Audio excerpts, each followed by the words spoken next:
So I'm a school psychologist, and I've been a school psychologist for 19 years. And a few years ago, we're constantly short-staffed because school psychology is a shortage area across the country.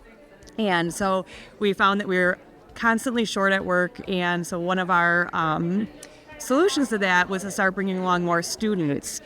And so we started, my boss, Amanda Unger, started an apprentice program for school psych students in their first year.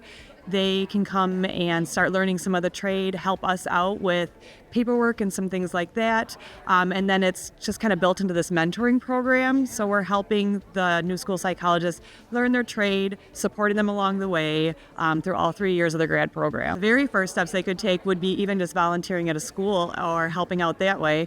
If they were interested in different job roles, they could go and job shadow at a local school district or job shadow ancillary staff at an intermediate school district if they were interested in that career as an option.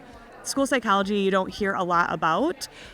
So my intro to it was just I worked with a guy whose wife was a school psychologist. Otherwise, I wouldn't have known anything about it. So until you look at different roles in education, you don't know what you can go into.